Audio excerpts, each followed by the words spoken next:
All right, we're back on.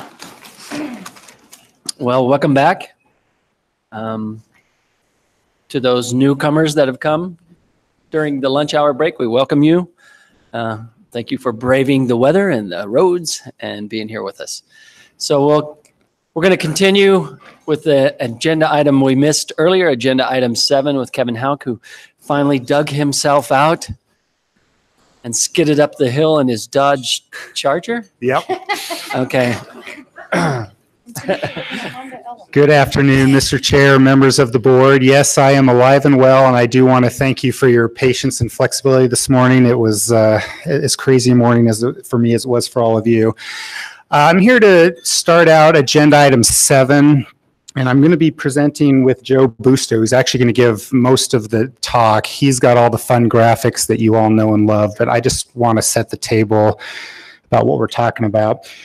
Most of this item is going to be discussing the Four Corners area permanent radar. We'll also touch a little bit on the Alamosa permanent radar that I think many of you are familiar with. But really what we're talking about here is about radar gaps down in Alamosa, the San Luis Valley, and in Southwest Colorado. And this just in, it turns out there's a radar gap over the Denver metro area too, which is why no, there's not. This really started many years ago with Joe's efforts to work with communities in southern and southwest Colorado to address what our state climatologists and the Colorado Climate Center say are the top climatic data gaps that still exist in the state. They took a poll of stakeholders around the state to find out what data needs are still missing. And they came up with a list of about 5 or 6 of them and issued a report. And right at the top 2 are radar in the San Luis Valley and in the Four Corners area.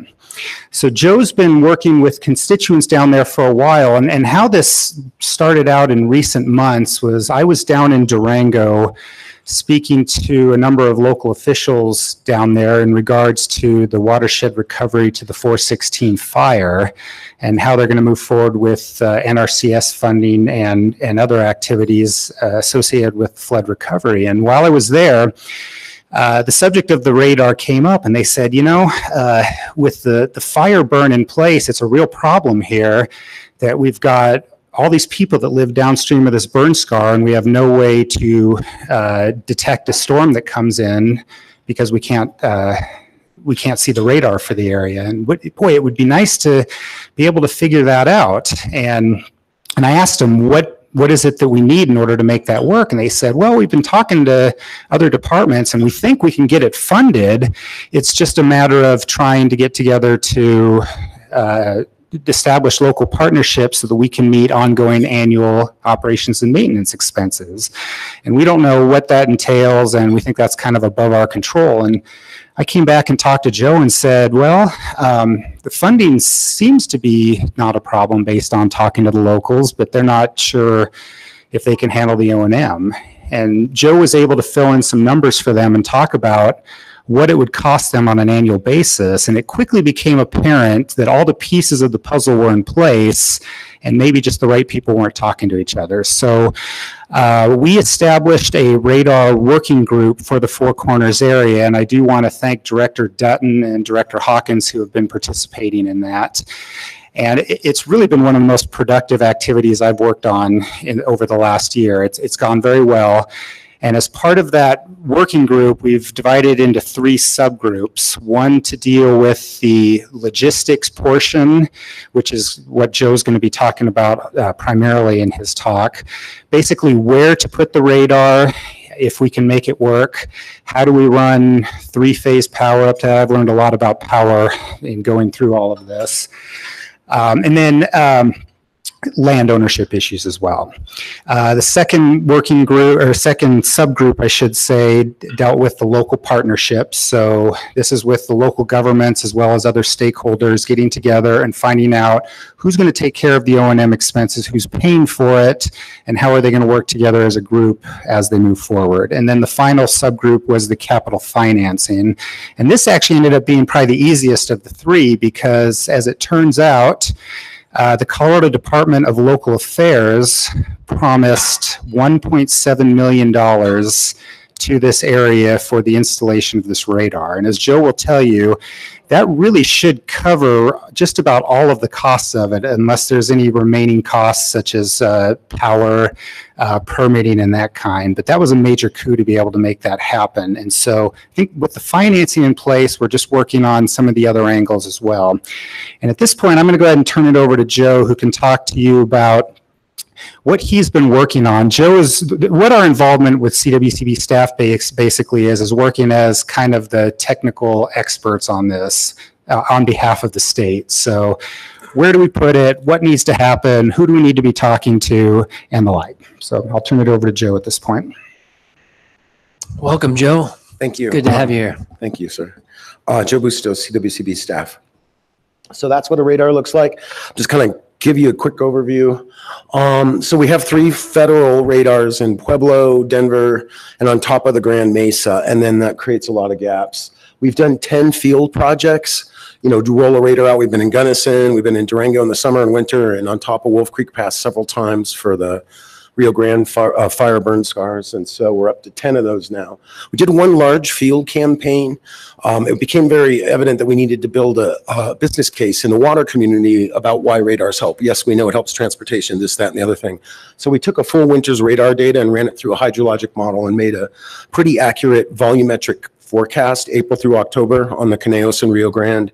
And so the business case was there. And from that, I would like just to say, Heather and Cleve Simpson and Kirk Russell, once the money was there, really jumped in and just made that a reality. It was a very complex project with the contracting and stuff.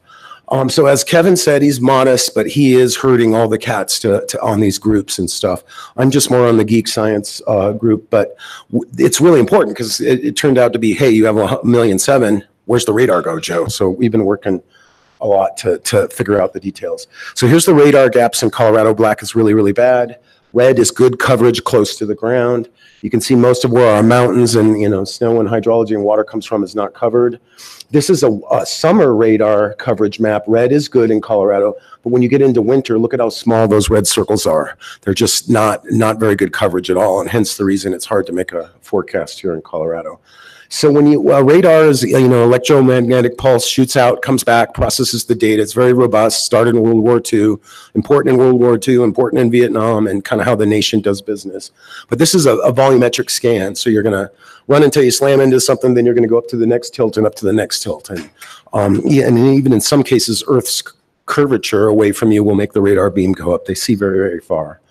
We went ahead and mapped snow in Durango just to see if it was accurate. I know this graphic is very peculiar, but the spatial colors shows you what the radar estimated in precip, and the snow tells have their values there, and they match really, really closely. So we said we think we can map snow. Let's do it for a full winter. Then that field campaign in the Rio Grande is here, and this is the data we collected on the right, the full circle, and then the data that's available to make a water supply forecast in the federal thing right there. So we showed, hey, if you plug this data gap, you really have a lot of data to make a good water supply forecast. This came up more from like Gigi Dennis, the county administrator. When we were giving a talk at the county commissioners meeting, one of them said, hey, we got walloped in April, and there wasn't an issue warning. And so that's the phrase, you cannot forecast what you can't see. But there's actually people in that house, and they had all hands on deck, a bunch of county trucks digging people out. Last summer, this was good for an admin day. I had a task of in 17 days get a radar on Missionary Ridge. It was really, really helpful and timed with the summer monsoon. And this is a quote from the NOAA person I need to read. This mobile radar gives us much better low-level storm coverage and significantly improves our ability to provide life-saving flash flood warnings. So that's from the Grand Junction people. And this is Heather's. I'm stealing it from there. There's probably a little better picture than that, but 4 days ago, that's what it looked like. So this is a reality in Alamosa being built. And so Heather has an EWR 750 radar, C-band polarized. That's what it's going to look like. I also wanted to note that we keep renting radars, and we've probably spent $500 or $600 grand on that. That radar costs $750,000. So that's something that maybe the emergency management group could look in, because we will have Southern Colorado covered, but there's going to be fires all over our state, and sticking that in that basin would be helpful until they have permanent radars. This is what it looks like. The inside part that we would call like a satellite dish, that's called an antenna, and the radome is the protective golf ball on the outside. Here's a little geeky animation. Just kind of the last part that Heather's looking for, March or April. The radar vendor will come out, mount it on a plate. The tower company will come and set it in, mount the bolts, and then the radar company will run all the power to all the different things. There's a house at the bottom with a lot of backup generators and computers and things like that. Okay, let's get away from that. This one, I just wanted to show you just because it's crystal clear. This is one of the local radars on top of Wolf Creek Pass, and all the rich colors that are there. And then KGX is with the other one down there. It's the Grand Junction radar, which sees storm tops 35,000, 30,000 up there, but nothing really that's happening, making hail or rain on a burn scar. They just can't see it well, and that comes out a lot in Durango where some storms stuck in, like the dying tropical storm Bud shot some precip up in there, but it was too low for Grand Junction to see, and it rained on the burn scar last summer. But you get really rich data when your radar is sighted right. It was about 27 million to contain the 416 fire, so it looks like renting it last summer was a good thing, and renting it there and then getting busy with the permanent radar would be a good thing. It does get complex. I wanted to share a little bit. When you get down to southern Colorado, just south of the airport, it's all southern Ute and Ute land. So why this graphic's important is just that it's like trying to take a selfie. See all the mountains in the white? You got to get kind of far away from it because these things to a 200-mile circle. So you can be too close to the mountains to see the whole watershed. So Kevin and I brought a lot of the watershed concept to it. Here's hydrologic basins. This is how we work. But here's one of the issues. So we've analyzed all those little circles. But see the purple in there? That's the only three-phase power for us to work with. So we're looking at, we can get close to three-phase power, but we might be a mile or 4 miles away, and there's some significant costs involved in that. Super geeky slide, but I wanted you to know that 20 miles away, there was a snow gauge in the Rio Grande up at Platoro Reservoir and a radar at the Alamosa Airport. And so the grid cell directly above Platoro Reservoir is going to be the black line, and then the best snow gauge you can buy, $4,000, that was that number. And so in millimeters per hour, we're already in the ballpark. It's very robust for precipitation. So this is the best and the worst, and Kirk told me to try and really explain it well. All blue and green is good. That's hybrid scans, but scans low to the ground are the most important. So if you don't have a full scan, you just get it high and you don't get low to the ground. So you want a 186-mile circle that has the most blue and green you can find in it and no purple. So the top of Wolf Creek Pass, great coverage around the radar, but nothing down low is seen. And then Aztec, New Mexico actually came out just from a scientific analysis as the best place to be. But we're looking for the most blue and green we can. So Aztec kind of was the best to see the whole region, but it's not our job to style out New Mexico. We really want to see Colorado well. If we stay in Colorado, just south of the airport, 1 mile of the Durango airport is Mesa Mountain. It's like the county's right there, and then you go up on a butte, and then you're on southern Ute land. We've had a permit to be in that region before 10 years ago when we had a field project with NOAA. So I think that it would go well to work with the Southern Ute Indian tribe.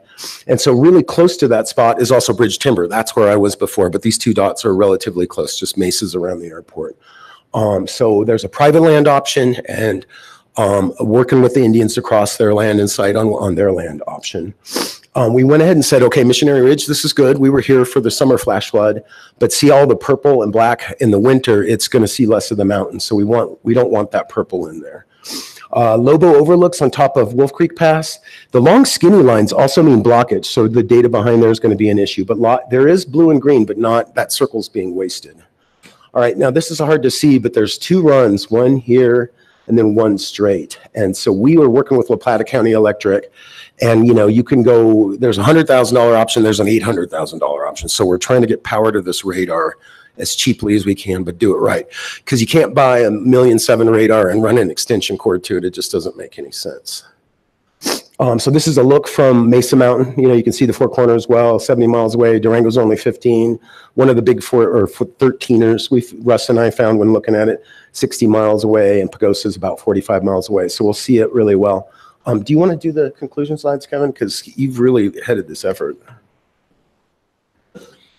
So I hope it's apparent to you that Joe really knows what he's doing with this topic. There is nobody in the state that can pound out some of that information and put those graphics together like Joe has. So having him involved in this project really was essential to getting it this far, and I just really want to congratulate him on the work that he's done.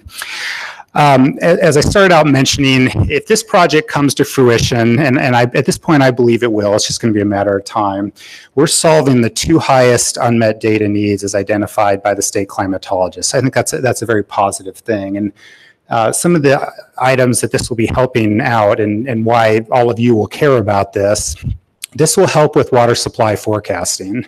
In fact, one of our biggest group of stakeholders are the water providers in the area because they need this kind of data to be able to improve the data that they make decisions off of. So they are involved in everything that's going on here. And also emergency management, not just with the 416 and spring fires, but just also in general. It's hard to issue flood warnings when you don't have data that you can base that off of, and this will be able to address those areas that the existing radars don't currently see. I talked about the working group that's still meeting. We have about monthly meetings at this point. It's worth mentioning that, as Joe said, the Alamosa radar is actually already being built, so it should be done and implemented here in the coming months. And the plan, if everything goes well, is that the Four Corners radar will be about 1 year behind that. So by the 2020 runoff season, we hope to have this in operation. Now, what that means is we're still going to have that radar hole this summer at the 416 fire burn scars. So we're probably going to want to have some more conversations about possibly having a mobile radar this summer, but moving forward, we hope to have that problem addressed. And Joe and I just kind of wanted to put that last bullet in there just to kind of give you a heads up. Right now we have zero money in this. It's all come from the Colorado Department of Local Affairs. And if additional costs come in with just a few incremental costs associated with making this cross over the finish line, we may want to consider throwing in some money ourselves because it does help meet some of the needs that are identified in the water plan for that area. And I think with that, I will open it up to any questions you have for either Joe or I. Are there any questions for Kevin or Joe? Director Hawkins. Well, Joe and Kevin, I wanted to thank you both for your work on this. And I think this is going to be my refrain of the meeting, but we're doing really good work in the aftermath of the 416 fire, and it's needed. In southwestern Colorado, we don't always all agree on a lot when it comes to water, but I think we're all in agreement that fixing the radar hole is going to be good for our communities down there. And most of the input that I've heard is not whether or not the radar should be built, but just making sure that it's located in a place where we get the most benefit out of it. So really appreciate that. Really appreciate your work with La Plata County. And I think the only, and thanks to Director Dutton, who has been participating too. The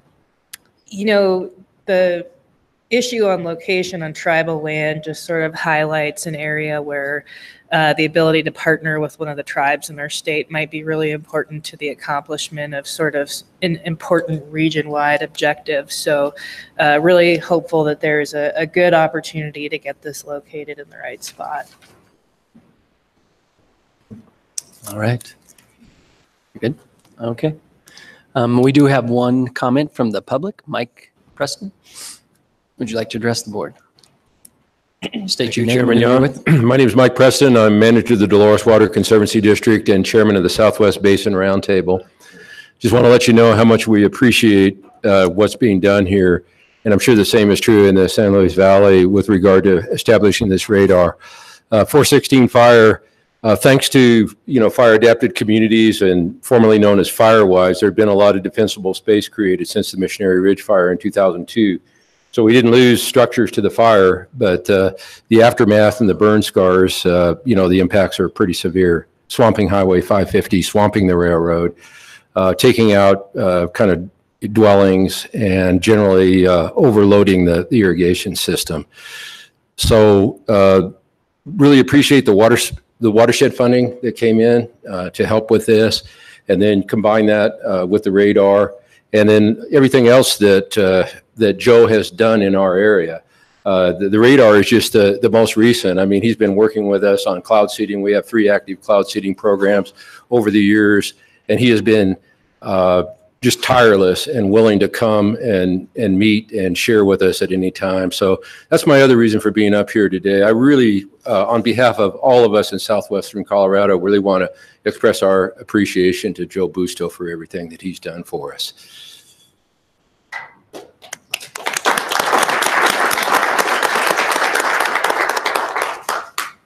Thanks, Mike. Anything else for Kevin or Joe? All right, thanks, Kevin. Thanks, Joe. So that was agenda item 7. Now we'll continue in our jumping around to agenda item 12. Kirk, financial matters. Kirk Russell, CWCB section or finance section chief. It is good to see Joe Busto back in the saddle. I was fortunate enough to interact with the Alamosa radar a couple weeks ago, and I'll share the story with you. I woke up to one of these events in Alamosa, and I was a little panicked to be able to get where I needed to go to a meeting, and headed out of town, and all of a sudden, sun's shining, and I'm thinking, I wonder if this is one of those storms that's not on the radar. And of course, you know, everybody, I shouldn't say everybody, we get so used to in the metro area knowing exactly where the storm event is. I pull out my phone and there's nothing in the whole valley for a storm event, and this thing was an intense snowstorm. And I'm thinking, well, this is the good stuff. This is what we're changing. So keep up the good work, Joe. Thank you for all your efforts to get that well-needed or much-needed project down the San Luis Valley. So we're going to talk about money now. This is our bi-monthly review of the construction fund and severance tax perpetual base fund accounts, where we are, what it looks like going forward. For the most part, everything looks good. We're still dealing with some uncertainties on severance tax, which is probably never going to change. But I should start on the construction fund side. The focus, I think, for the board on line number 4, the cash in from federal mineral lease, is on track. It's no surprise. That's usually, once they make predictions, it lines up pretty well with the flow. You can see we have about 5.5 million coming in after our 2 quarterly disbursements of that. Target is about $10 million. Moving down, if you've seen how I do this, I continue to try to focus on a zero balance at the end of that spreadsheet under projections. And so I look to push out potential loans to have an idea how much money we have available. And you can see those 2 $15 million items under projections on line 13 and 14. So this fund, I have the ability to fund up to $30 million in new loans for the next 2 board meetings. And then obviously we need carryover because July is right after that. So it looks like there's a pretty healthy batch of loans coming in for March, up to around 20 million, I think was Anna's comment the other day. So expect a significant amount of that to go out the door in the next couple board meetings. One of the things that I like to point out is we typically say from a planning standpoint that we've got about $40 to $50 million each year available. And so as we look at moving, you continue to move down the road, I like to see about 40 or 50 available, and we'll make the adjustments after the fiscal year ends. But the way we're sitting right now, it's right on par with that, and that all looks good. So if there aren't any questions on construction fund, I'll move into severance tax perpetual base fund. On the severance tax fund side, back to the severance tax projections, line number 4, the revenue projection from December was very favorable. It appears that we will get our full $50 million of, which is 25% of the revenue coming in from severance tax statewide. That was the December 20th projection. And actually it was up around 57 million, which would be our portion, but 10 million is not given to CWCB's perpetual base fund once you hit 50 million, and then it reverts back after we reach 60 million to the severance tax perpetual base fund. And so I think we're still in pretty good shape at that $50 million number, but I understand that the price of a barrel of oil has dropped significantly since those projections were made, and we see that at the pump. So with a significant portion of revenue from severance tax coming in that March, April, May timeframe, there could be an impact yet on what actually comes in during this fiscal year from severance tax. Moving down the list, and you can see the two large numbers on line 12 and 13, where I've pushed out about 60 million available for new loans out of this fund through the rest of this fiscal year. One item to note, I consider about $30 million really on loan from that loan guarantee fund that was set up a couple years ago as part of the water plan. And so I try to keep track of that. We discussed earlier in that finance committee meeting whether we should replenish that this year. I think there were at that time a lot of uncertainty. So we'll get this healthy enough to maybe replenish that back up to a dollar amount. We have not seen borrowers come in with an interest in that fund at this point. So we do have some time to make that happen. And you may consider that in September. And I believe that's all I needed to highlight out of this. You can see the current balances. We've got plenty of cash available for the loans that will be presented following this item and in March and May. If there are any questions, and this is not an action item, so. Any questions for Kirk? I do have I should have commented on this. At the last board meeting, we were preparing a policy for the sale of assets, storage assets, primarily in ALP and Chatfield. And because of the holidays and some of the things that are wrapped around this time of year, it was difficult to really close in on a good answer from the state controller. And so when we walked through some of those issues, we're getting closer to getting support from them. And so I would expect a presentation at the next meeting in regards to that policy. We also uncovered some fine print in the federal contract on ALP that may limit what we can sell that for and what we can recover. So we'll update the board at that time. And there's not a lot of pressure to do so real soon. We did receive an application for Dominion Water and Sand on the Chatfield storage sale, which was kind of the push for getting a policy in place. And so now that they're looking at borrowing money to actually buy the asset, it makes it a little bit easier to work with. So the pressure is not on anymore. So with that, I'll end my presentation. Thank you. All right. Thanks, Kirk. Thank you very much. We'll continue on with agenda item 13, water project loans. And so we have 13A, Left-Hand Ditch Company. Jonathan.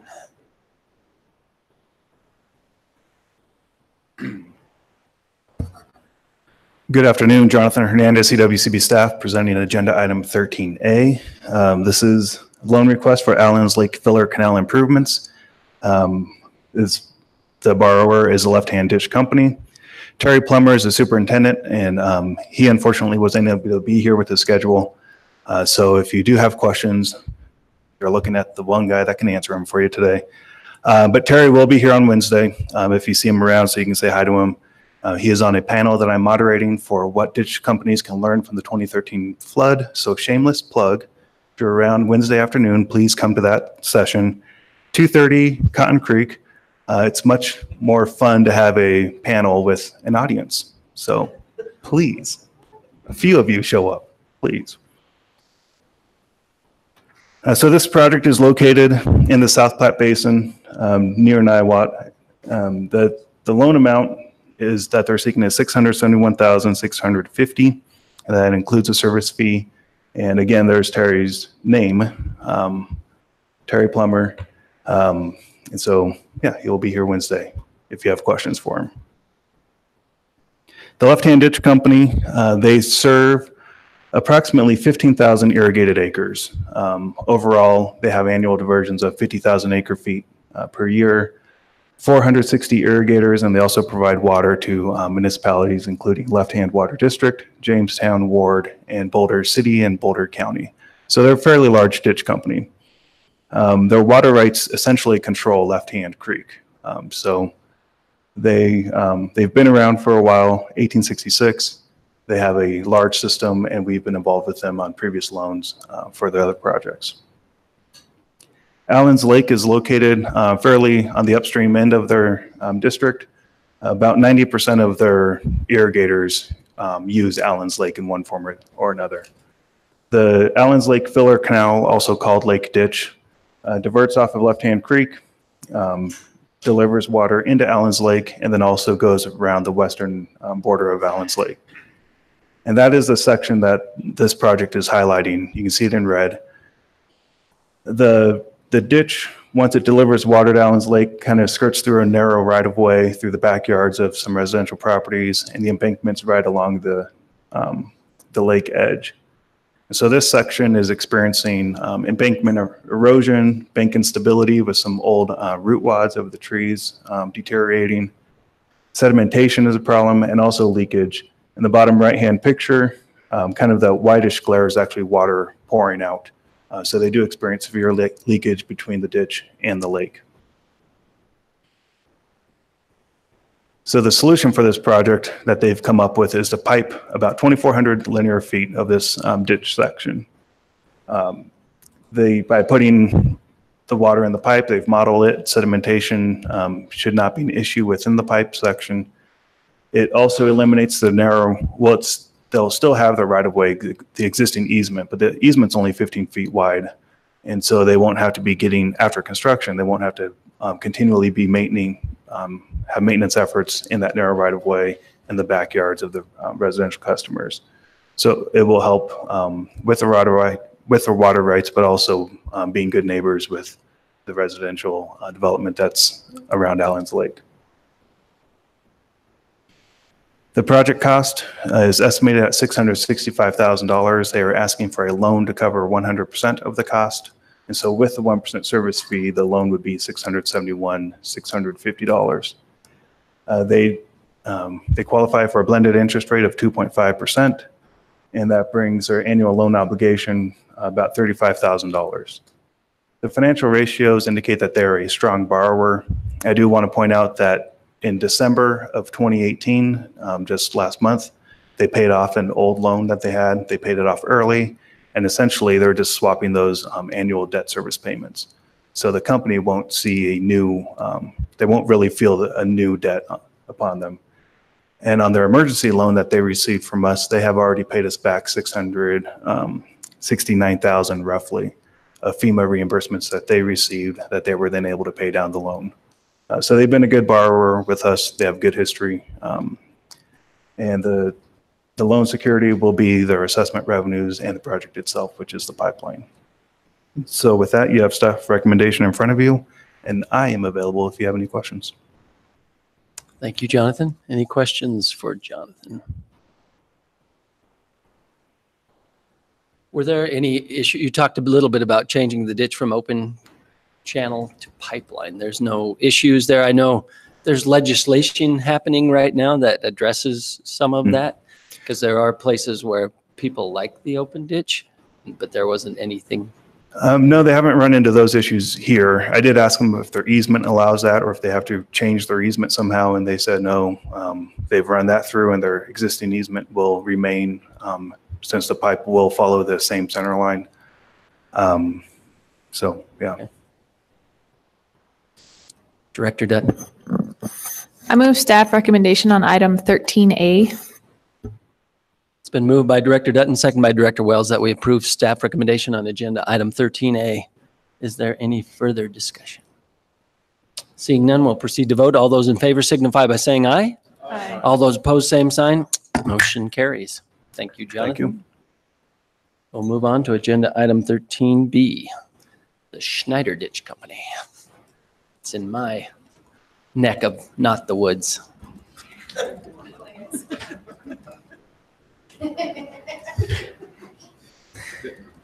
Good afternoon, Rachel Pittenger, CWCB staff, and I'll be presenting agenda item 13B, Schneider Ditch Company Diversion Structure Replacement Project. So the project site itself, as you had just mentioned, is in the South Platte Basin.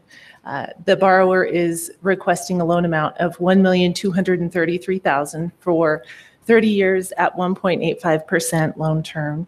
I'd like to thank Mr. Bob Lindgreen, he's the company president, for being here today, as well as Matt Harris, who is the ditch company engineer. A little bit about the company. It was incorporated in 1877. They have 125 shares with 17 shareholders. They serve about 2,600 irrigated acres in Logan County. And you can see here, this aerial just kind of gives you a reference proximity of the project site, the diversion structure itself. To the dark blue line is the South Platte River, and the light blue is the Schneider Ditch, and then up there on the top there is Sterling. Here are a couple zoomed in photos. The top photo is the Schneider Ditch diversion as called out there, and about 200 feet of the channel upstream of the diversion structure. That was taken in 2016. The lower photo is the same image taken in 2013. And what I'd like to show here is the sedimentation that has occurred from 2013 to 2016 in the southern portion of the South Platte River. It's kind of in a section of channel there where it's braided. So there's a northern piece and a southern piece there. So you can see in that top photo the sediment accumulation. A couple more photos here. The upper photos are actually taken at the diversion structure. You can see here the void under the diversion structure floor, which is caused by the scour compromising the structure itself. And then the fatigue cracking on the wall. This is on the south abutment wall. The lower two photos are the proposed or the proposed design, and it's the inflatable bladder gate and rollover wall. You can see the inflatable bladder gate on the left side there with the rollover wall kind of in the distance. These lower photos were not taken at the site. The one on the right is the radial gate that they'd like to use for the ditch intake. And last photo is the design overlay photo of the actual site. The goals of this project here are to continue water deliveries to the shareholders, improve operation of the diversion itself, minimize that sedimentation you saw in the earlier photos, reduce maintenance, and improve safety. And they're going to try and do that with that inflatable bladder gate and the radial gates. The anticipated construction schedule, they'd like to start fall of this year, and hopefully they'll finish the beginning of next year, 2020. Project financial summary. Again, the total project cost is $1,233,000 with the CWCB loan and service fee. That brings the total to $1,245,330. Again, at 1.85% is an ag rate for 30 years.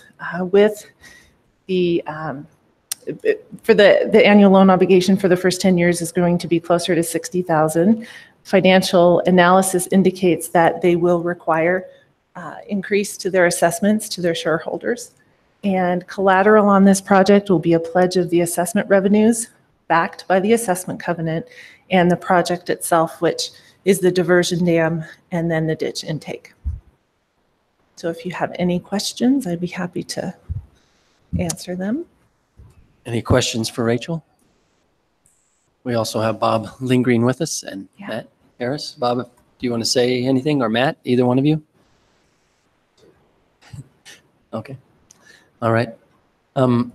Just for your information, down in the South Platte, you know, we have a lot of sedimentation like this in several places, and this is something that they've dealt with for a long time. And so by having a structure like that that allows you to get rid of some of the sedimentation, then it allows them to take water more quickly A lot of times they would have to wait until the river got way down and there was a call on the river before they could even get in and do any work down in the river. So this allows them to be more responsive to the shareholders and just do a much better job for delivery of water to their shareholders. And we'll probably see a few more of these from our area just because these bladder gates work really well for our area. So it's a good project, and Bob's done a lot of work to get his shareholders on board and to get this before us. So I want to thank him for his efforts on behalf of our area. So is there any other discussion? Director Wells. Well, I wanted to actually thank you for using a bladder gate, which, as I read this, allows fish passage in intermediate flows in addition to the sediment transport. So anything we can do to try to provide environmental benefits along with improving diversion structures is great. So I would like to move staff recommendation for board item 13B. It's been moved by Director Wells, seconded by Director Dutton, that we approve staff recommendation on agenda item 13B. Is there any further discussion? Seeing none, we will proceed to vote. All those in favor signify by saying aye. Aye. All those opposed, same sign. Motion carries. Thank you, Rachel. Thanks, Bob. Thank you. I'd just like to tell the board, thank you for the opportunity. Yeah. Thanks for making the trip. Agenda item, where are we at? 14A, changes in loans. Jonathan. Curveball 14A and 14B. Jonathan Hernandez, CWCB staff for the record.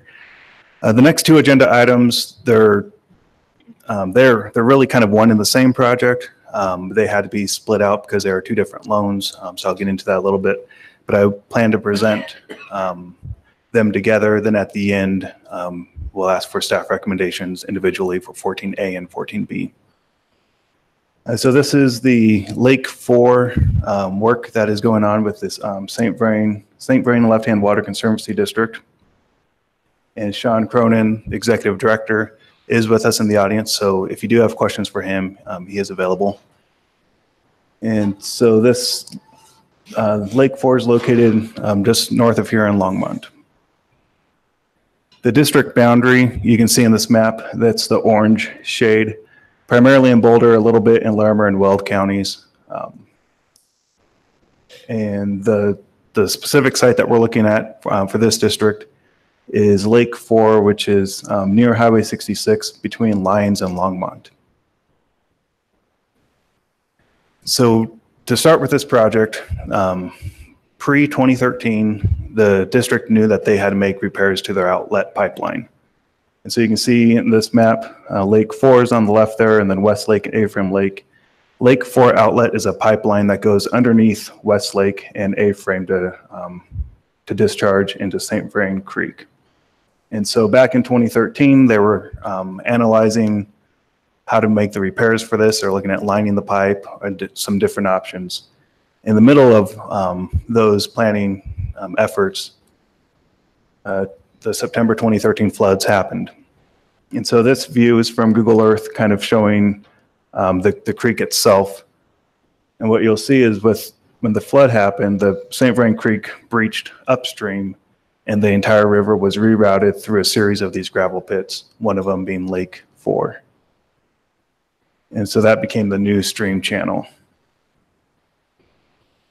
So these two pictures show a pre-flood, post-flood, and you can see that the Lake 4 experienced two breaches, one on the upstream, one on the downstream, and so their design efforts, instead of just looking at the pipeline, then had to first address the flood efforts.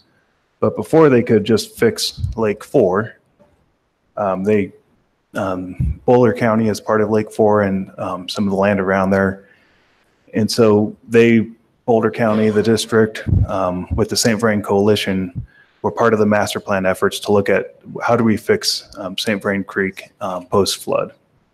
So this project is located within Reach 3, which is zoomed in here. The red circle is where the lake is located at. So project stakeholders, the county, other neighbors, the district, they had to look holistically. How do we fix this river, not just this one lake? And so I bring that up to help explain kind of the delay, because that was 2013, this is 2019. The lake still isn't fixed yet, but it's been a long process. It's not for lack of planning and coordinating. So now look specifically at Lake 4, the project today. There's two, for CWCB, when I look at this, there's two distinct projects. One is the emergency loan that they received to fix the breaches, and then the other one's the pipeline loan, which they received to fix the pipeline. So looking at just the emergency loan, which is the subject of agenda item 14A, that project is to repair the two breaches and then also install some additional erosion and flood protection measures on the embankments. And that would, in future flood events, mitigate the erosion that they saw. Boulder County and the district both own Lake 4 50%. And so both of them are in the emergency flood repair project at 50% cost share. They also have, they're still working through with FEMA, but the end of the story is that FEMA has agreed to pay for 75% of the project. They are receiving a grant from the Colorado Public Assistance for 12.5% of the project. And then the district themselves received a community development block grant for disaster recovery in the amount of $450,000. So all that to say, the emergency loan was approved at $4.5 million. They do not anticipate needing any more money for that. They do anticipate on having a severely lower debt at the end of the loan once they pay us back with the FEMA and other grant funds that they have. So why are they here today? The emergency loans had a 3-year zero interest period of no interest. And that was intended to give these borrowers time to regroup after the flood, figure out what the plan is, see what grants are out there, do the construction, and then receive the grant money and pay back the loan before interest would start accruing.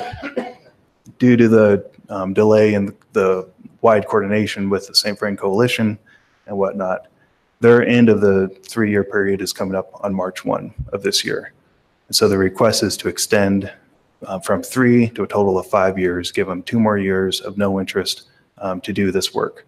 And I will point out that they really haven't drawn much of the loan. So they haven't had 3 years of 0% interest. They haven't drawn hardly any of the loan, only about $140,000. So it's not a windfall for them. They were just delayed more than they thought they would be. So that's the request for Lake 4, 14A. Now to simultaneously look at the outlet pipeline, where are they today? They received a loan from us to make the repairs to the outlet pipe. Essentially, the pipe leaks, and the state engineer's office said you can't.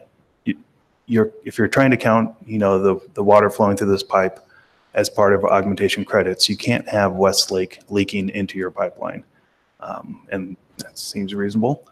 And so they said, "You're right. Let's fix this." And so the plan is to line these pipes, and it's really the same plan that they came to us for the first loan for. However, because of the emergency repairs that are going on simultaneously with Lake 4 and also with Boulder County's lakes, Westlake and Ephraim Lake, all of those projects are grouped into one construction activity that the county is managing. So as the emergency repairs have been delayed, so too has the pipeline. Since that time, they've refined the cost as it got to final design. The material and labor cost change from 2014 to today's dollars has increased some.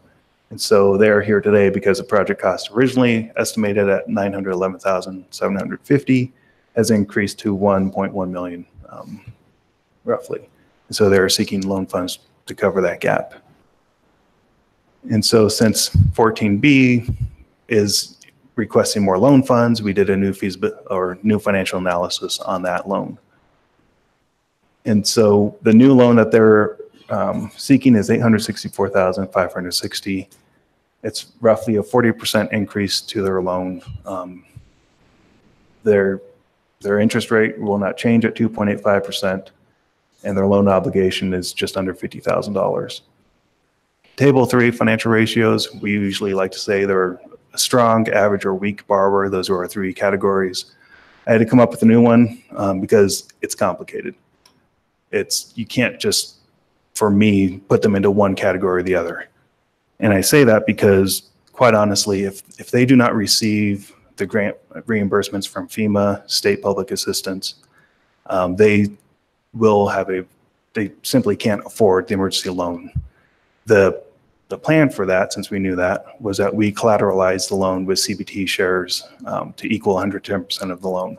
So if the FEMA reimbursement does not come through, their plan is to sell what was collateralized just to pay off the emergency loan. Otherwise, if you look at the straight financials, they would be increasing their augmentation fees by 300-400%, and that's just not feasible for them. If they do receive the FEMA grants, then they can afford both these loans, really no problem. Their fees won't change much. And so that's kind of why I say it's complicated. If you look on one way, you say, no, they're weak. They can't raise their augmentation rates 400%, but that's not their plan. We knew that was going to be difficult for them, and so that's why we collateralized these loans with the CBT shares. So as a staff, I can still recommend this loan because if the worst case happens, they will sell off some assets to pay us back. And so I was afraid this was getting too wordy, and so I challenged myself, if I were to put in Twitter, 140 characters, what am I asking? What are they asking? You can see here, for 14A, moving staff recommendation will provide 2 additional years, 0% interest to allow time to construct and receive reimbursements for emergency flood repairs and hashtag staff recommends. 14B, moving staff recommendation will provide additional loan funds. The project cost increased when refining project design, refining final design, and because it's taken so long to get started. Also hashtag staff recommends. And because it's Twitter, you can't log on Twitter without seeing a cute animal picture. So some guy named John Hernandez, I don't know who that is, posted a cute little picture of his puppy having a first bath. So I will open it to questions. You have the staff recommendations for 14A and 14B, and Sean Cronin or I can answer any questions. All right. Thank you, Jonathan. Any questions for Jonathan? Sean, would you like to address the board? I see Sean's refusing to shave until the New England wins another championship. Maybe this weekend. Sean Cronin, St. Brendan Left Hand Water Conservancy District, and thank you, Director Jan. It seems like an annual tradition I come here for grants or loans and we talk about the Patriots, so I appreciate that. Embrace the hate. So just to dote on Jonathan a bit, he's been doing a great job of walking through this project. I heard Director George earlier talk about the era of collaboration, and this project is really in the spirit of that.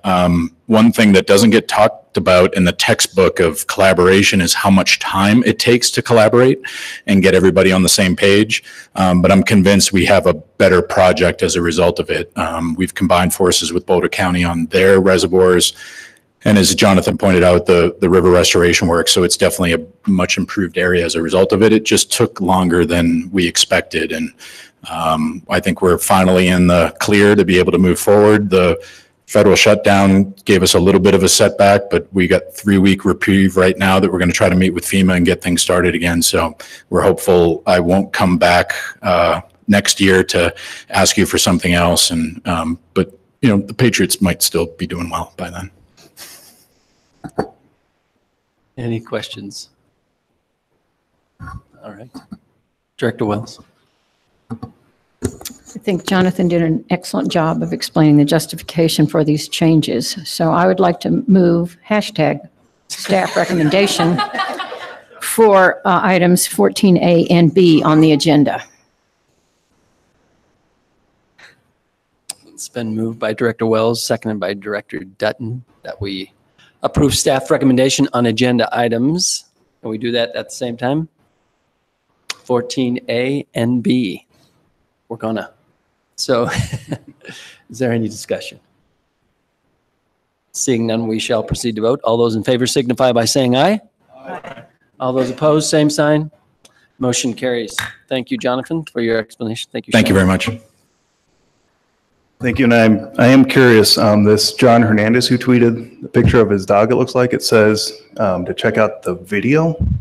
Would you be interested in a video at all? I've got a no and I've got a yes. I need one other yes. No? All right. We're behind otherwise. We'd be happy to indulge your puppy video.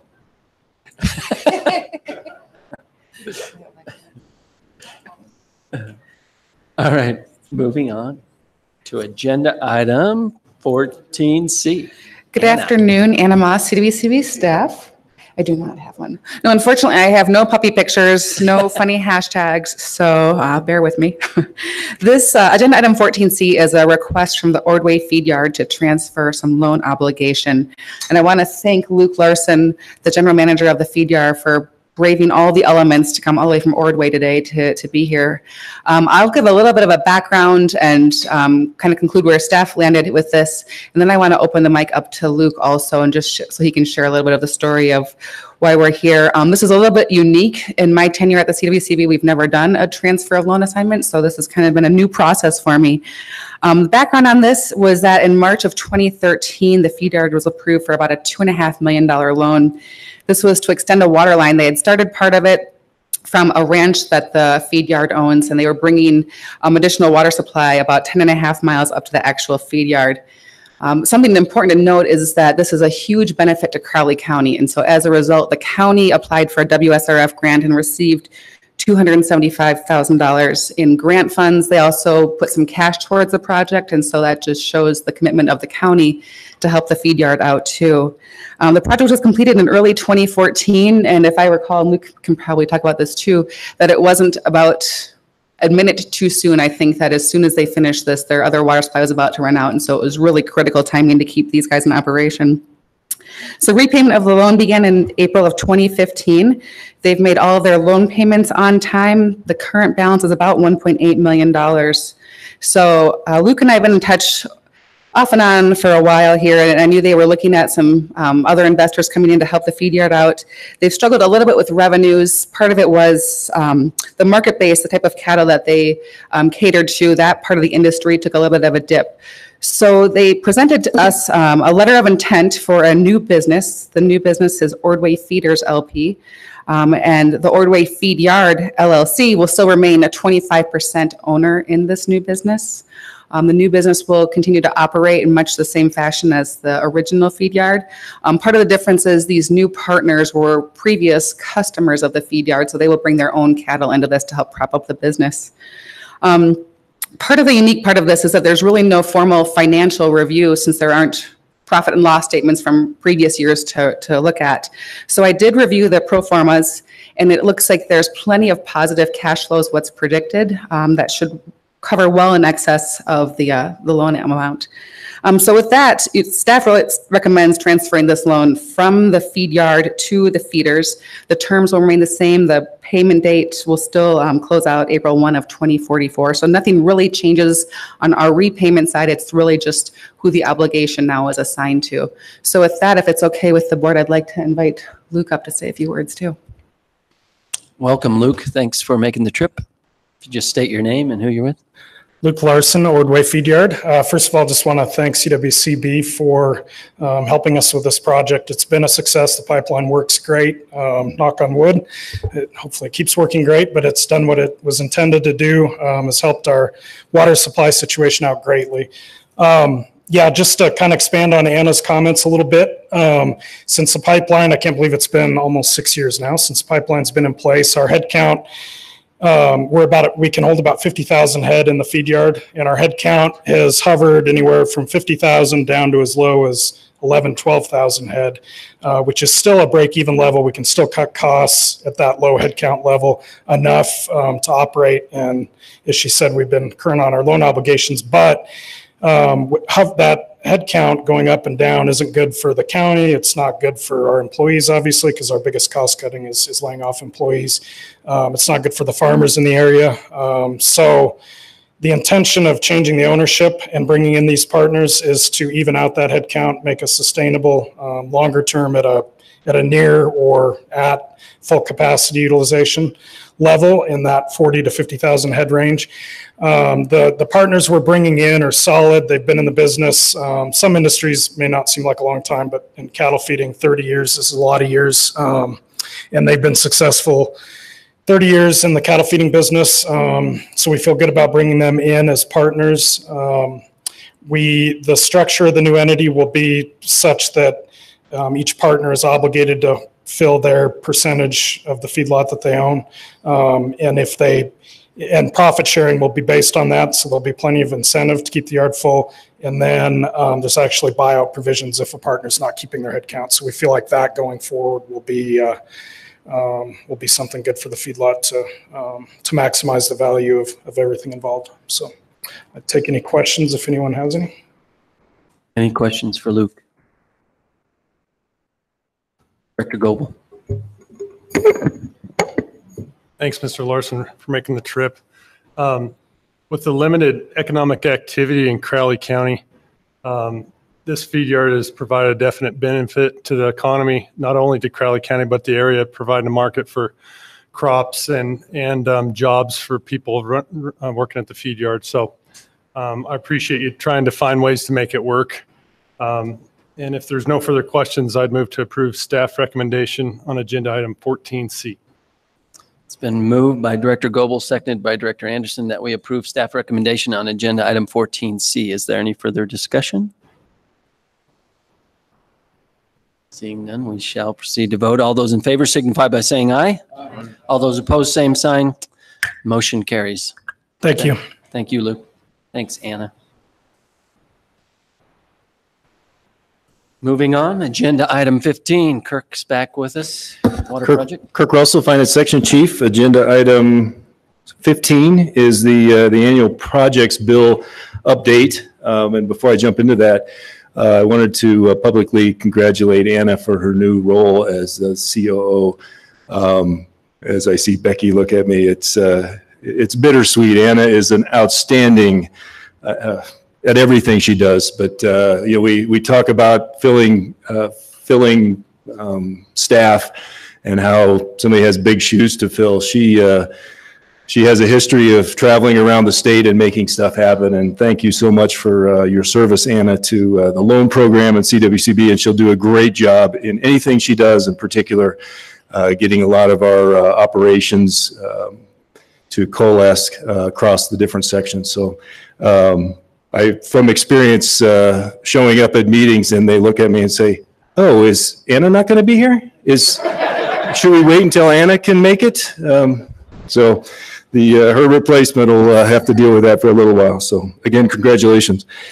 This projects bill item is somewhat routine in January. A lot of times by this time we have changes that I need to present to the board through the process of communication with legislators on the bill. Right now, it sits as the board has approved it last September in the Finance Committee and then November in the public setting. And you can see I've listed just some of the highlight items, that it does have the $20 million water plant implementation funding that is broke down, as you can see in that project summary sheet that follows the first page. Has $15 million loan to Central. A reminder that anything over $10 million from a loan standpoint goes to through the projects bill, and our desire to get some automatic refresh funding in place in the statute, so we don't have to continue to put some of those routine items in the projects bill.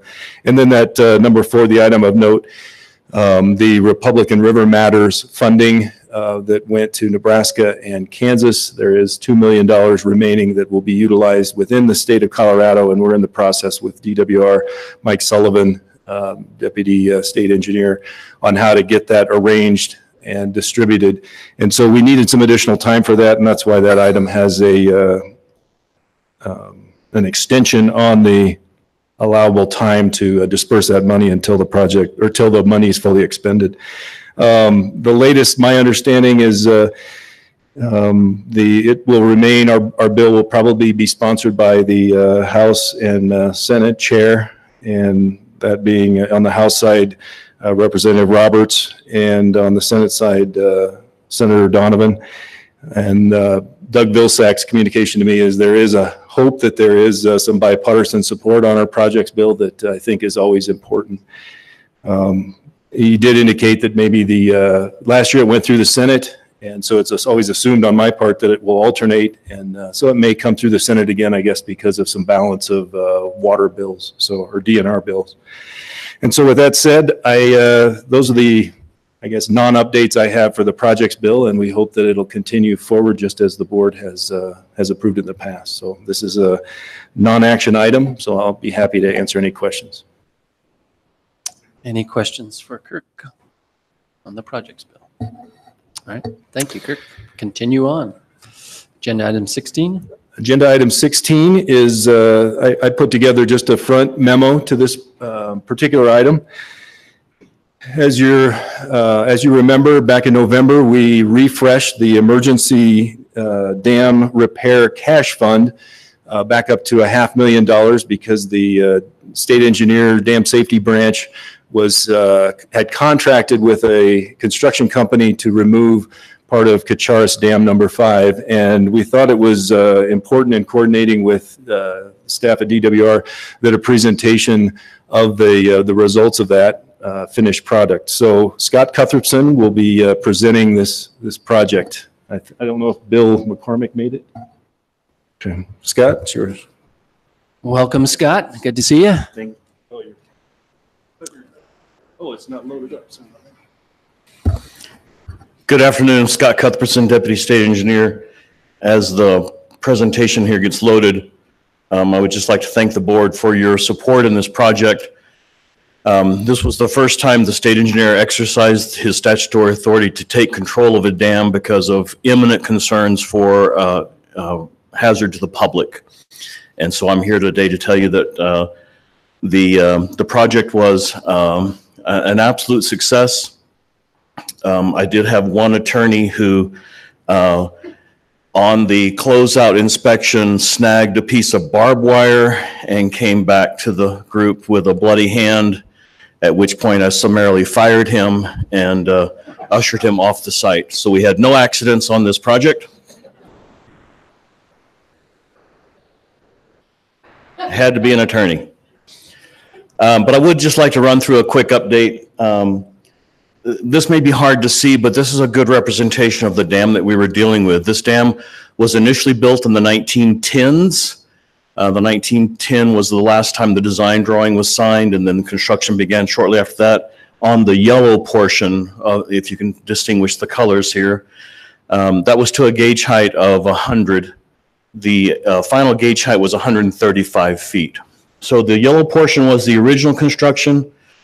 This dam it's the 17th largest dam in the state of Colorado in terms of drainage area. It drains 650 square miles of lush Huerfano County vegetation, which means there's a lot of sediment that is potentially transported to this dam. It's an on-stream dam on the Kacharis River, about 10 miles southeast or northeast of Walsenburg. And so just within 3 or 4 years of construction, by 1914, the Huerfano Kacharis Irrigation Company the dam there was enough sedimentation settled out by the dam that the HCIC felt the need to raise the dam another 10 feet. And so that's the green section, just 3 years after construction. That would turn out to be a bad omen for this dam. I mean, this dam drains 650 square miles of pretty arid country. So any significant event where they have a chance to store a lot of water, Chris Sturm once told me that every flood is at least 50% solids, and I'm sure the floods in this area are more than 50% solids. So, but the green portion is 1914. They raised the dam 10 feet at that point. By 1945, the dam was already slumping, and the red portion came in 1945 to try and bulwark up the dam to keep it from laying down in the stream. And then in 1965, because of additional sedimentation, there was another 10 feet added to the dam, and that's the blue section. I would note that one of the challenges we ran into this dam is that, the dam safety program was somewhat slim in terms of operational presence until the Lawn Lake failure in the 1980s.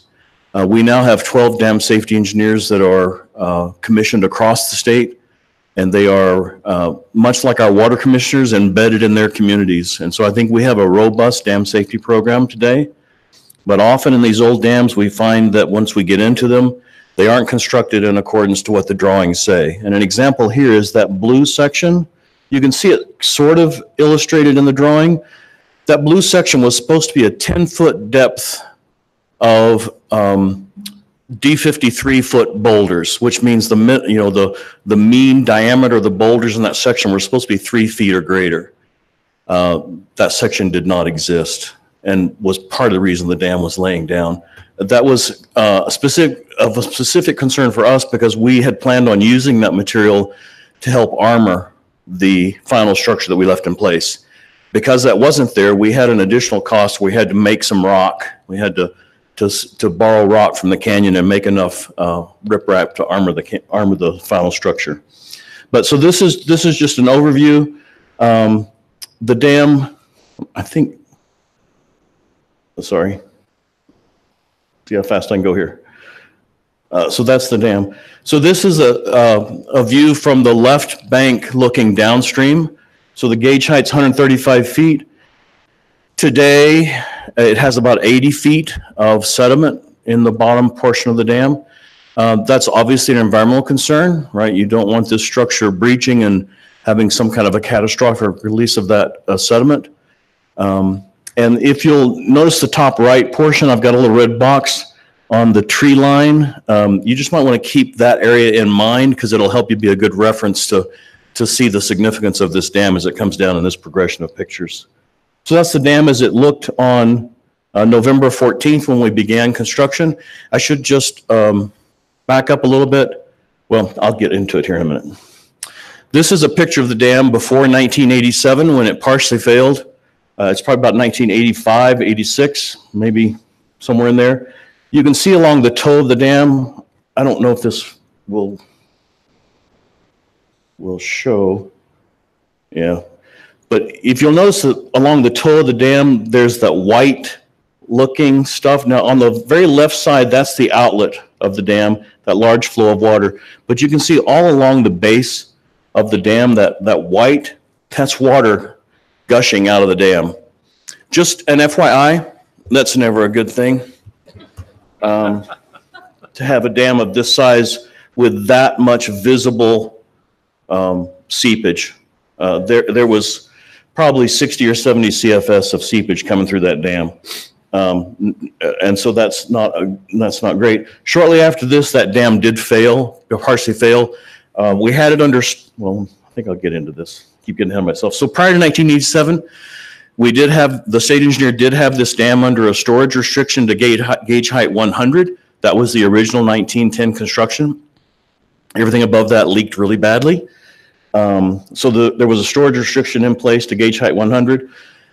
There was a geotechnical investigation done in 1986 that prompted the state engineer to lift that restriction.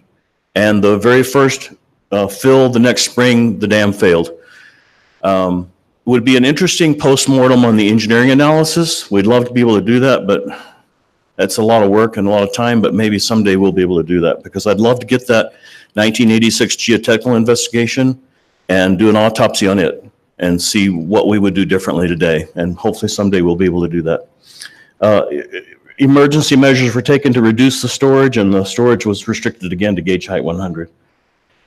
15 years go by, these big projects, they take time to fund. We've heard it today. Time is necessary for these big projects. So the dam partially failed in 1987. By 2004, there still had been no movement from the owners of the dam to repair the dam. And so in 2004, we felt like the state engineer felt like there had been enough time for them to try to figure out a solution that we ordered them to give us plans to either repair or breach the dam within 3 years. 2007, they asked for a 3 years extension. It's my shocked face. Then in 2010, it was under new owners, Two Rivers Water and Farming Incorporated was the new owner of much of the HCIC assets, and they provided a rehabilitation plan that the state engineer accepted. The first part of which was to get a loan from CWCB to stabilize the dam.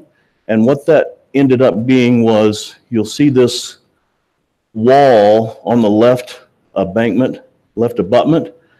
That wall was put in place in the 1960s to try to increase the storage level. And so that loan was took that wall out, and that gave the reservoir limited gauge height to, I think, 120 max, just to try to provide a little more stability to the dam in case of a flood, because we knew it was in need of help.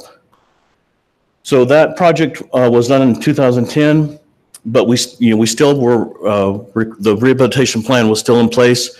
By 2012, the owners had made no progress on that rehabilitation plan. And so we required them to enter into a compliance plan with us, which is our pre-enforcement process to require a signed compliance plan. In 2013, they missed deadlines. Now, you remember 2013, we had some big water going on. Two Buttes was actually in the same area, and it was experiencing some difficulties, a wildlife-owned dam. And so we were concerned about them missing deadlines. We did approve one extension. They missed the second deadline, and the result of that was we issued the zero storage order, which was the negotiated response in case they were not to comply with the compliance plan. Typically, then they missed the third deadline, at which point we issued a breach order. Part of that breach order was also the result of the 2015 was when they finally disclosed the engineering, where their engineer identified that the dam would fail, would likely fail under a 100-year event and kill people. Now, a 100-year event is what we design gutters in our streets to manage. Dams are designed to million-year events. So for a high hazard dam, which means a dam that would fail and kill people, to be subject to failure under just a 100-year event, now we're in a whole new level, right? We have engineering now that says this now does represent a clear and imminent danger to the public. So we issued a breach order. Two Rivers fails to comply with the breach order. The statute contemplates that upon such failure to comply with the state orders of the state engineer, that the court review those orders. I'll take a little liberty here and opine as to the role of our three branches of government. The role of the court is supposed to review the actions of the administrative agent to assure that they are fair and reasonable. I find in my dealings with the court that they often don't constrain themselves to that role, and in this case they didn't, and required us to negotiate a consent decree with the owners, which we did. The court could have simply found that our order was fair and reasonable, and we could have proceeded along our way with a court order to that effect. Nonetheless, we had to negotiate a consent decree, which we did. We negotiated a consent decree with the owner, and that was filed with the court that required them to breach the dam.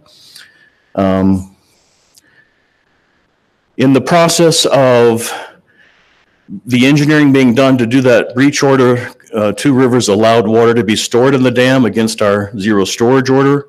We took them to court for that, and were awarded a judgment of $85,000 penalty. And they were supposed to have complied with the consent decree by March of 2018, but they failed, or they refused. They didn't even try. And so we entered into a contempt of court, at which time we also began to review our statutory authority regarding taking over dams in the event of an emergency. As of March 2018, we knew we had a dam that was unsafe on a 100-year flood.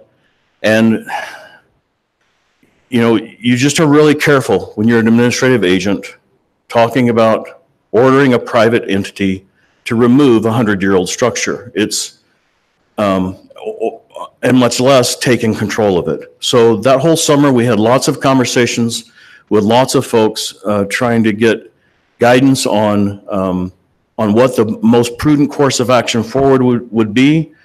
In the meantime, the spring fire burns the top 15%. In June of that year, the spring fire burns the top 15% of the basin that drains that Kucharis number 5 dam. That was game over, right? Because we all know that when a burn area, the runoff from a burn area is anywhere from 100 to 1,000 times more in volume than the unburned area. So the dam that likely failed under a 100-year event, if we just use the 100 factor, which is maybe conservative, if not middle of the ground, now there's a 1 in 1 year chance that we're going to fail that dam, statistically. So that prompted Kevin, the state engineer at the time, to say, okay, that's enough. We're done.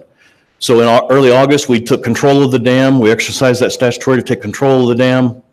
We began the project. We went through emergency contracting procedures, awarded the contract to MCMS out of Loveland, a niche dam construction firm. And the work began in November 2018, and we completed it January 5th, at which time I fired an assistant attorney general. So 2019, the things that are left is the contempt of court resolution and cost recovery. The statute orders the owners to refund the cost and expenses that the state engineer incurs should the state engineer be required to take over a dam. So we have cost recovery in 2019 and then the contempt resolution. The cost recovery that we'll be looking for is on the order of $750,000. That money will go to the construction fund. Just some pictures really quickly. This is hard to see. This is one of the last pictures that were taken on the dam as it was. But this is the top of the dam, and it curves in like this pretty much. In 1965, that was a straight line. And it's hard to represent in pictures, but if you stood on that right abutment and you eyeballed the left abutment as a crow would fly across it, you could just feel this dam laying down in the river, right? It was not going to support another big flood. And part of the problem with this dam is the residents below this dam are not in reverse 911 territory. They are farm hands, they are tenants, they are different people who live in structures near the river, and they don't have phone service. It's not like you can issue a reverse 911 and evacuate. You're with the sheriff going house to house saying run. So, you know, we don't have opportunities to try to mitigate a disaster like we would maybe in an urban area. So it was really quite frightening once we got on the dam and started doing the autopsy to look at it. This is how the dam was taken down. We had excavators that were literally loading haul trucks, making a haul road down below the dam. We basically took the top 55 feet of the dam and put it downstream of the dam to bulwark that 80-foot dam that's still in place so that that sediment doesn't break loose and create some kind of catastrophic release, right? So that's the whole top part of the dam was just taken down and trucked down below the dam to bulwark the bottom part of the dam.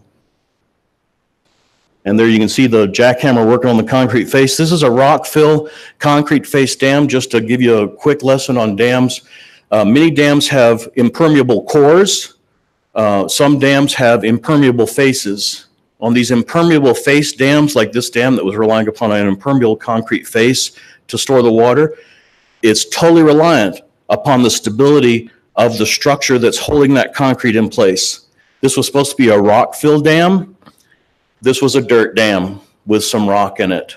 And so it was not going to last. There's a picture of just the haul road down the downstream face of the dam, and one of the haul trucks, you know, coming off the top of it and going down. So there again is the first picture I showed you with the tree line of the dam as it was on November 14th. And that's it today. looking downstream. So here in this is the original piece of the dam section that was taken down from 135 feet down to 80 feet.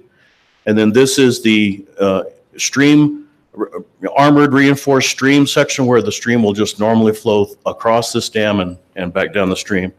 The project was done under a U.S. Army Corps of Engineers nationwide stream rehabilitation permit. And so I think we have rehabilitated the stream to the extent that it could be. This is just a picture looking downstream at that armored river section. That's where we had to make a lot of rock to armor that in to keep the erosion control. And this is a picture of the dam from downstream on a ridge. So this is the base of the dam. And this is the downstream face with some erosion control structures, and then the downstream throat coming from downstream with the Spanish Peaks in the background. Beautiful little canyon. God willing, it will restore itself further over the next 100 years. And that's the end of my presentation. I'll be happy to take any questions. Thanks, Scott. This is interesting. Any questions for Scott? Sorry. I really want to say how much I appreciate working with DWR on this. The reason why this is being presented here, besides this being a public safety issue and concern, you may recall that we had to expand our emergency dam The Emergency Repair Dam Cash Fund, Emergency Dam Repair Cash Fund. And you may recall that it was at 50,000, and we really, this is something that is critical. And so you might recall expanding that to the 500,000, and Scott has assured us that he will get that money back if it's the last thing he does. Director George, would you be my counsel? But this is, I mean, this is really about the important work that we do. It's far reaching, and this is one of those times where there's a public safety concern. Director Goebel. Thanks, Mr. Chairman, and thank you for the presentation. Very interesting. And I really hope that we've gotten better in the Arkansas Basin at building dams since 1910, because that didn't sound very good. But I would also just like to thank you and Director Ryan and DWR staff and CWCB staff for helping implement this project so quickly, especially with the Spring Creek burn scar, rains looming over our shoulder. It's living downstream myself. I have specific interest in it, so I really appreciate all your work on this. Thank you. Yes, sir. And thanks to the board for helping fund this type of project, and hopefully we can recoup our money. Towards your concern, I should just like to comment, this is an anomaly, right? 2013 proved to us that our dam inventory is has high integrity.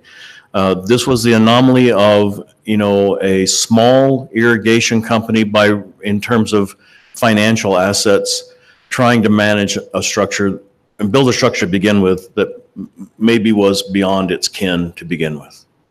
And the corners just got cut too badly. Director Ryan. Thank you, Director Yon, and thank you, Scott, for coming today and giving us this explanation. I think you'll agree that rarely a meeting goes by that I don't mention Bill McCormick's name and the dam safety group at DWR and the great work they do. By the same token, the attorneys in Amy's group that do great work for us. And I think this is a great example of just an incredible job. You've gotten the flavor from Scott that this was not a legal standoff or a disagreement about construction practices. This was something that had gone from a hazard to a critical hazard very quickly, and we really didn't have the ability to act. I don't often mention Scott's name, but to have someone of Scott's caliber that could understand the process, understand construction processes, understand the need to do this properly with our attorneys, and do it in a way that we're confident that it was done well, both legally and from a construction standpoint, has been just beyond what would expect from someone. So I'd like to, again, thank Scott for the great work he did on this, that we all have the assurance that it was done properly. All right. Thanks, Director. Thanks, Scott. Any other questions, comments? All right. Well, we'll continue on. Agenda item 17. Carly.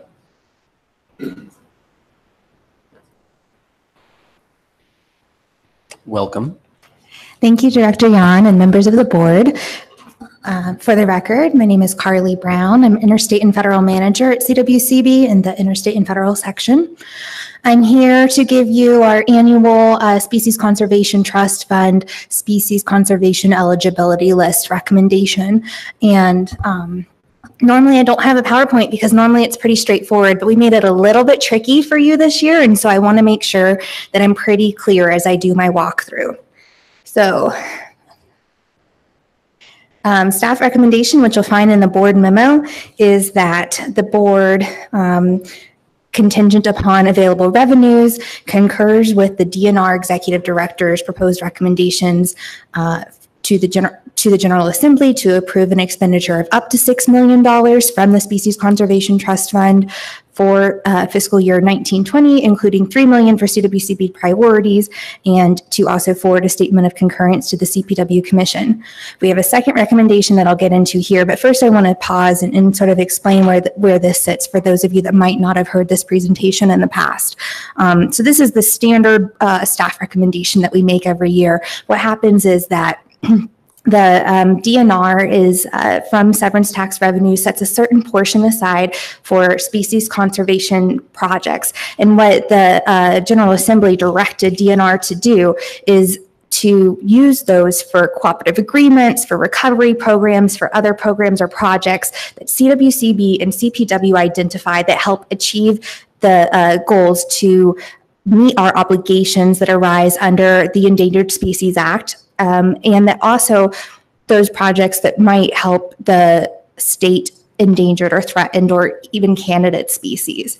So this gets at our larger federal obligation to meet our obligations under ESA, but we also are forward looking to candidate species and to within our own state boundaries and our own state priorities.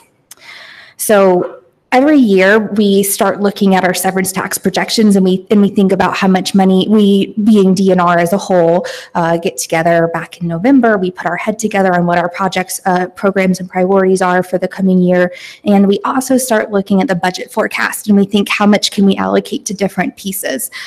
As Kirk already said and as Amy already said today, with severance tax revenues, it's a really volatile fund. And so sometimes we'll project a higher balance than we anticipate that we might actually get. And we create a plan for where we go from there if there's not as much money as all of the projects, all of the priorities that we want to get to or we want to fund, we create a plan to scale back based on those projections. So that's why this one is a little bit trickier this year, is because we are not anticipating that full $6 million to all of DNR, $3 million to CWCB. We think that is going to be lower. And I'll walk you through that and I'll get back to my second bullet in a minute. Any questions, anything that we need to situate us? Okay. So I have a table that shows DNR's total funding recommendation and our projections for next year. I always think that looking at a table is really confused. It's just a little bit overwhelming. So I'm just highlighting the most important parts, which is CWCB gets $3 million of that $6 million total. And under current projections, which are $3.2 million total to DNR, CWCB gets about $1.5 million. So it's sort of not exactly the round numbers that we normally see associated with SCTF, and that's because CPW's projects they tend to have more sort of distinct projects, while CWCB typically funds its activities and obligations to programs. So we like round numbers. They can be a little bit more specific about what they have in mind. And that sort of is reflected here. Anything Amy wants to, Amy and I have been working really closely on this, so I'm just pausing for her. Thanks, Carly. I think you did a nice job of explaining it. And part of the rationale is we typically split the amount of SCTF dollars that we think we'll receive from severance tax revenue equally between CPW and CWCB. And the reason the numbers are so precise this year is that CPW develops a list of projects in tiers, and by splitting it equally, it was about 3 tiers of their project list. So that's the reason for the specific numbers up there. We also have funded in the past a position within the AG's office related specifically to ESA issues, and so we're setting aside some additional dollars to continue that position. Thanks very much, Amy. So moving on to our next piece, the CWCB recommendations for funding this year are for participation in recovery programs. So we've split this out into the plat, which you'll see on the left side as our first identified priority in the board memo. And then our second priority is more broadly the Colorado River Basin native fish recovery programs. The way that the memo is drafted is to include both Upper Colorado and San Juan River Basin recovery programs. First, I'll address the plat. You've heard a lot from me and Jojo Law about this over the past year or so. The really active thing going on with the Platte River Recovery Implementation Program is that right now, Colorado and our partners are seeking to extend the first increment of that program for another 13 years. And it's the way that the Platte program is designed is it's a lot is agreed to upfront, and then there's a long-term funding commitment associated with it. So we feel really confident about our ability to get this program extended this year. It's a very high priority for our section and for the agency. I believe I can speak on behalf of the conversations we've had here about that. And whenever that moment comes, Colorado will also be signing on to $24.9 million over 13 years. So that's a significant commitment. That breaks down to $1.9 million per year. And we at CWCB and DNR felt that it was important to sort of put that funding along with all of the work that we're doing behind our commitment and express that commitment to the Platte program. So that's why the Platte program is listed first in this particular list for this year, and why we feel like it's worth putting a lot of weight behind it financially as well. The second programs listed here are for the Colorado River Basin native fish recovery programs. I think you all are well familiar with these programs, but they do help provide conservation measures for the humpback chub, razorback sucker, Colorado pike minnow, and bony tail for the Upper Colorado. Within the San Juan, it's particularly the razorback sucker and the Colorado pike minnow. But these programs also help provide ESA compliance for 2,500 water projects in our state. Colorado receives about half of the ESA compliance benefits of all of the 4 states involved in the Upper Colorado programs, and it's an incredibly important enterprise for all of us. So for that, we recommend up to $400,000. Under the top line here is 2.6 million or up to 400,000 respectively for the 2 programs. If we were to get the full $3 million worth of funding, if DNR were to get 6 million. But with those SCTF projections that I showed you, it's probably going to be 51% of that, not quite 50, but 51%. And under that forecast, that gives the Platte program 1.3 million and the Colorado River Basin programs a little over 200,000. So going back to the Platte program, and when I said before, we have $1.9 million per year of a commitment to meet that program, and CWCB and DNR discussed that expression of support that we wanted to make financially with the 1.9 of 1 year's worth of commitment.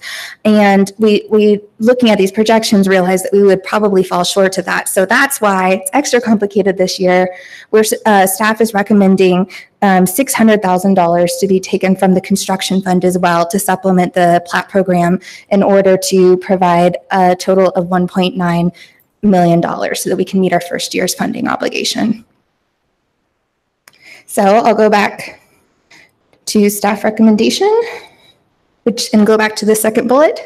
Staff additionally recommends that the board authorize, here I have it here, up to $600,000 from the construction fund to ensure that 1 year's worth of Colorado's anticipated financial commitment to the Platte River Recovery Implementation Program is met in the coming fiscal year. And with that, I'm ready for any questions. Any questions for Carly? Director Wells? I agree that these two programs are vitally important to all the water users in Colorado. My question is, if we approve this staff recommendation, is that all we need to do to move money from the construction fund? Seems like there should be something else. My understanding in talking to Deputy Director Viss is that we can include this in the SCTF bill for this year, and that will be the legislative direction that's needed. In that case, I would move a staff recommendation on board item 17. Been moved by Director Wells, seconded by Director Dutton, that we approve staff recommendation on agenda item 17. Director Trick?